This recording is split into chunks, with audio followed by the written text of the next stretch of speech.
Are you willing to fight? Help us save the Oasis.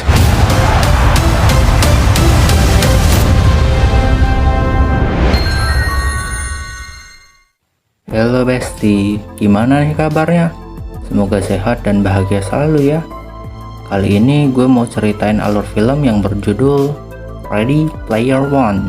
Film ini dirilis tahun 2018 yang disutradarai oleh Steven Spielberg dan mendapatkan rating 7,4 dari IMDb. Film ini berlatar tahun 2045 dengan dunia diambang kekacauan dan kehancuran. Ketika Halliday meninggal, dia meninggalkan kekayaan yang besar kepada orang pertama yang menemukan Easter egg yang dia sembunyikan di suatu tempat di Oasis, yang memicu kontes yang mencengkram seluruh dunia. Ketika seorang pahlawan muda bernama Wedgwood yang memutuskan untuk bergabung dalam kontes, dia dilemparkan ke dalam perburuan harta karun yang menghancurkan realitas melalui alam semesta misteri, penemuan, dan bahaya yang fantastis. Tuh, udah hijau aja matanya kalau dengar soal warisan. Iya deh. Skuy, simak alur ceritanya. If you're watching this, I'm dead. Columbus, Ohio, tahun 2045. Seorang ABG yatim piatu bernama Wedgwood lahir di tahun 2027 dan tinggal bersama budenya di rusun yang kumuh. Tapi dia beruntung banget tuh, udah lahir di zaman dengan perkembangan teknologi yang luar biasa.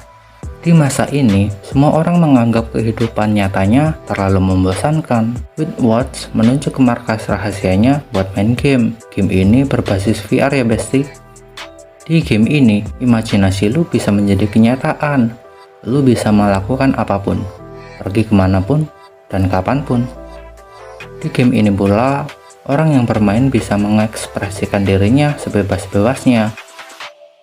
Ini adalah Parzival dengan panggilan Z, avatar dari Wedgwood.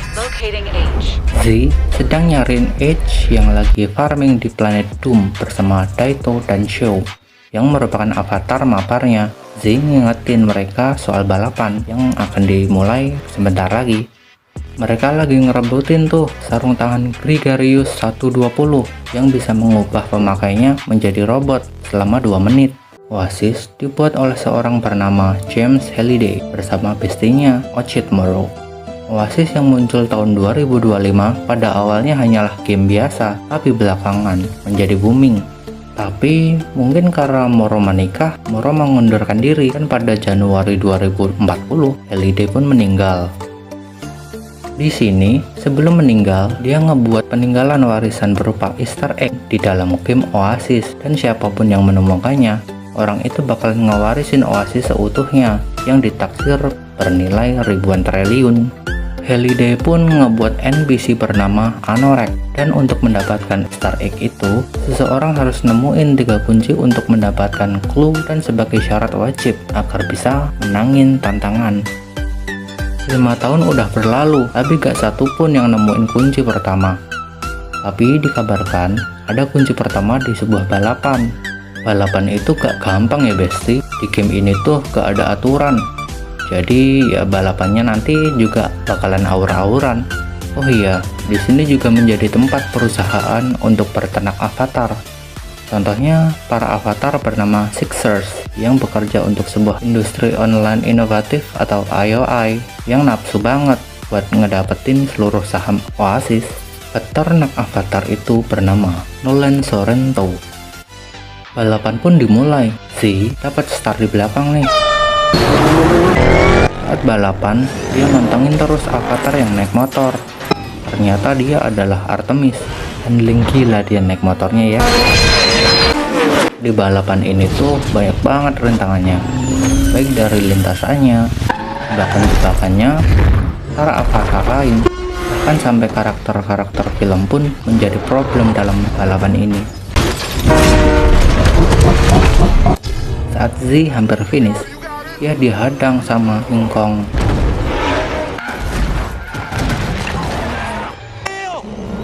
Tapi berdasarkan pengalamannya, dia juga nyelamatin Artemis tuh. Artemis pun kesel karena motornya remek. Lalu Z ngajakin Artemis ke bengkel H. Di sini Edge ternyata buka las-lasan guys. Di sono Artemis masih kesel because ditahan sama Z sewaktu hampir finish. Dia gak mau tuh kalau IOI dapetin Oasis, karena menurutnya dunia akan hancur kalau itu terjadi. Saat Z lock out dan balik ke rusun, dia langsung dihajar sama pacar budenya karena dia kalah setelah main pakai sarung jelek milik Watts. Watts kesel kan, terus dia main Oasis lagi dan dateng tuh ke Holiday Journey buat nyariin petunjuk dan ngeliat semua isi kegiatan semasa hidup Holiday. Di sana adalah pusat dari hal-hal yang berhubungan dengan Holiday semasa hidup dan game Oasis. Singkatnya, Z dapat wangsit tuh, dan esok harinya dia ikut balapan lagi. Saat balapan, Z gak ngegas maju mobilnya, tapi malah mundur secepat-cepatnya. Dan lalu dia pun melaju tanpa hambatan. Akhirnya dia pun finish. Setelah sekian lama, akhirnya ada yang menangin balapan ini. Lalu Anorex pun nongol dan ngasih kunci yang pertama dan hadiah 100.000 recehan.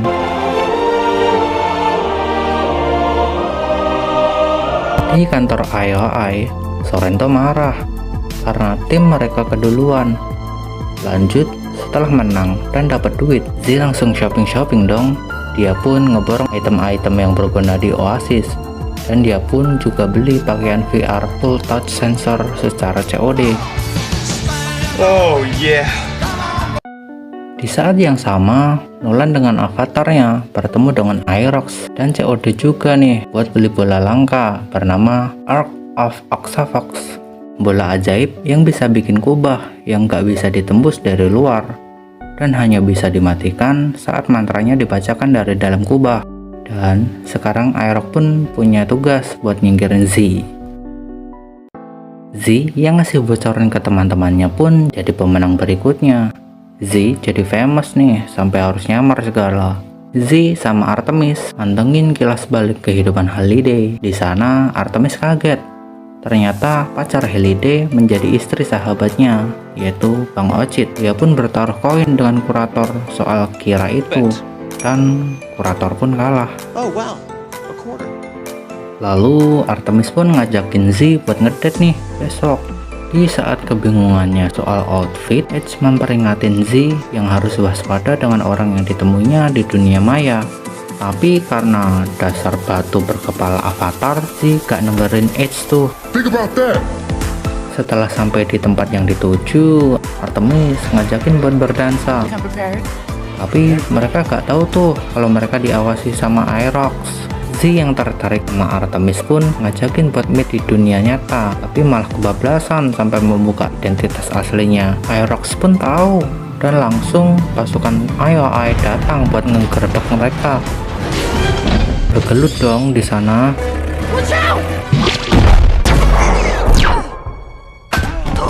Tapi untung mereka bisa kabur. Artemis ngomong soal game ini karena banyak orang yang akan menderita kalau Sorrento ngedapetin Easter egg.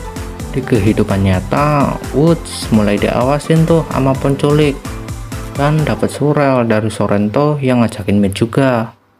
Z pun hadir di perusahaan dalam bentuk hologram.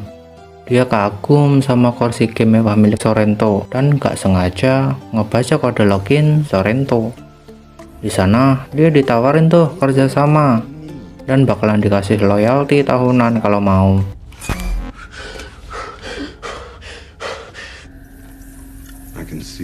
Tapi Z yang nolak pun diancam bakalan diteror terus dan dibilangin kalau rusunnya bakalan diledakin pakai bom panci.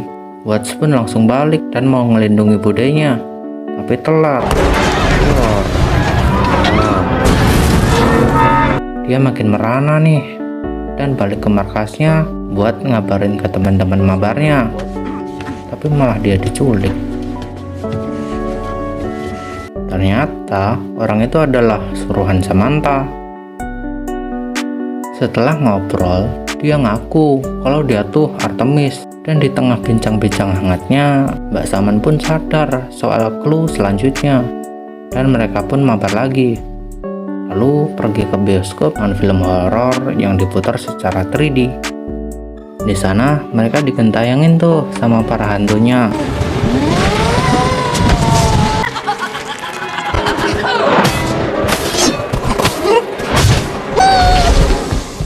Lalu Edge menyadari clue berikutnya dan mereka pun pergi ke ruang dansa. Saat Artemis nyoba buat nyelamatin Kira yang digeng sama para hantu, teman-temannya pun langsung terusir.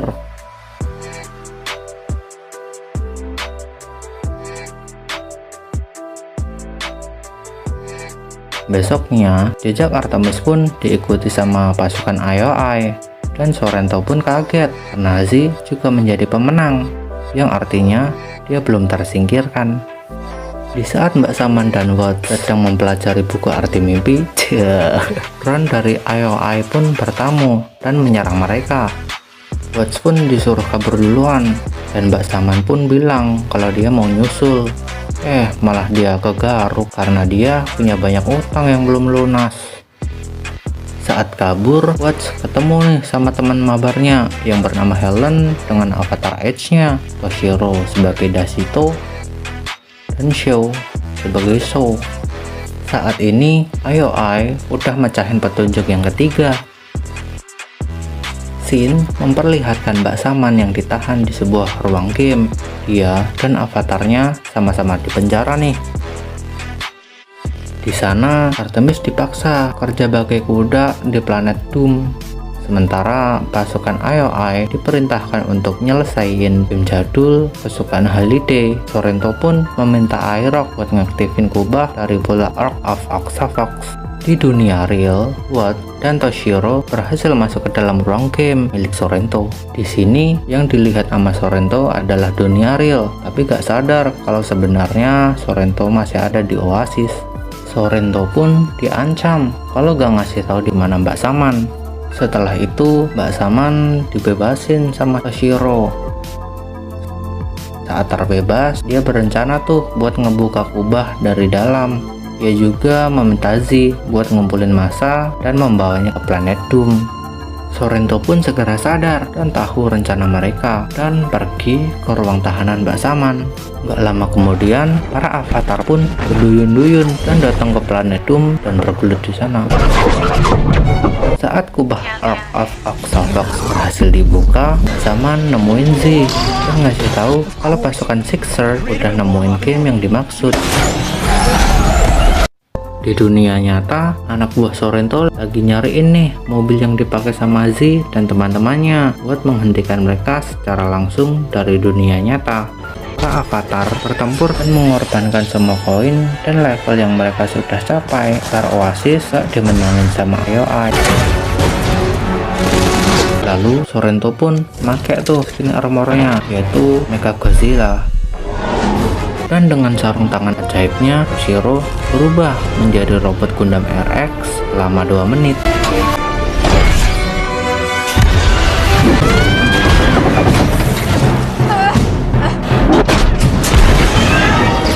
Tapi karena waktunya yang singkat, dia pun mati setelah menghirup jigong dari Mechagodzilla. Di dalam Oasis, Z meminta Mbak Saman untuk offline karena takut kalau terjadi apa-apa sama dia. Dan Z pun membunuh IOI Mbak Saman agar dia bisa kabur. Z dengan cepat OTW ke tempat game konsol buat ngeberhentiin IOI dari kunci terakhir. Tapi saat lagi ngelihat apa yang terjadi setelah IOI memenangkan gamenya, dia malah langsung terjeblos dan gak dapetin kunci yang terakhir. Saat Z mau nyobain untuk mainin konsol, Sorrento dan Aerox pun datang dan nawarin lagi tuh buat nukerin kunci-kuncinya dengan uang yang banyak di dunia real. Z pun nolak lagi dong, dan Sorrento pun mengancam akan membunuh semua avatar di planet Doom dengan bom katalisnya. Z pun tetap gak peduli dan bergelut dengan Sorrento.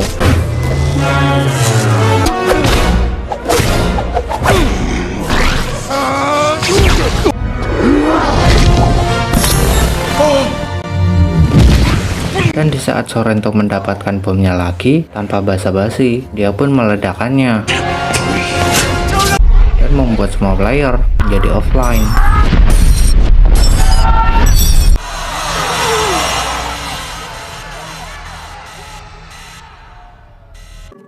Tapi keajaiban pun terjadi. Z ternyata masih hidup karena memiliki koin extra life yang didapatkannya saat bertaruh dengan kurator.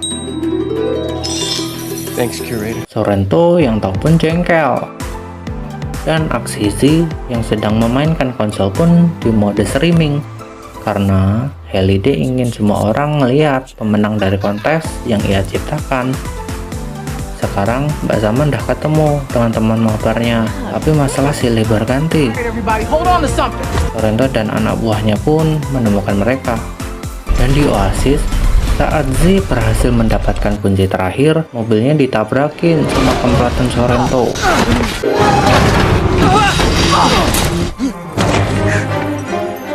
Do you want it or not? Dan Z pun meminta bantuan dari semua orang untuk datang ke rusun Stax. Z pun diminta untuk menandatangani serah terima warisan. Tapi Z pun sadar karena ini tes yang belum berakhir, karena Halliday menginginkan orang yang tepat. Anorex pun berubah menjadi NPC Halliday asli.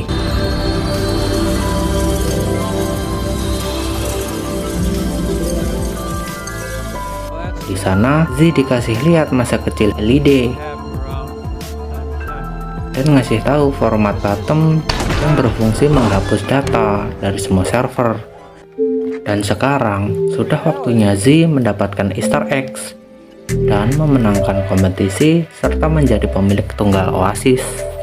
Sorrento pun dihadang oleh para warga dan langsung ditangkap polisi karena kejahatannya. Lalu Bang Ojit dan pengacaranya pun datang untuk serah terima warisan. They want your signature, Wade. Tapi Z gak mau menang banyak tuh. Dia pun ngebaginya sama teman mabarnya pula. It's a good choice. Ojit gak nyangka tuh, ternyata Kira menjadi salah satu jawaban dari misteri Halliday. Tapi Woods menepis dan ngomong justru Ojit sendirilah jawabannya.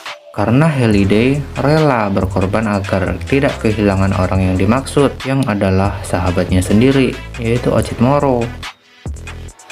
Watch juga berencana tuh buat nutup akses beberapa hari dalam seminggu agar para manusia bisa kembali menikmati kehidupannya di dunia nyata. Kemudian itulah akhir dari film Ready Player One.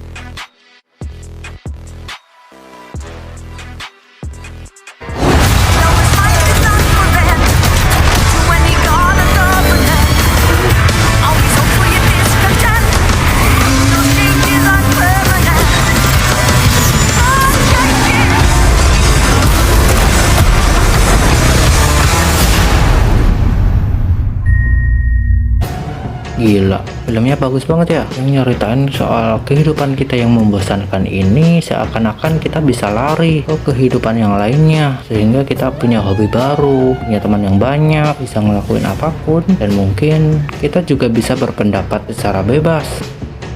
Di film ini kita bisa ambil pelajaran, yaitu dengan jangan mudah percaya sama orang lain, apalagi kalau kita belum pernah kenal, mana di dunia game pula tuh. Dan yang pasti jangan mudah terbuai sama saingan lu punya. Tetap semangat ya sampai tujuan akhir lu. Oke deh, jangan like ya kalau gak suka, tapi bantu share lah ke teman kalian. Dan kalau mau request film yang pengen gue bahas, boleh banget loh tulis di komen. Sampai di sini konten gua. Salam dari gue. Yo.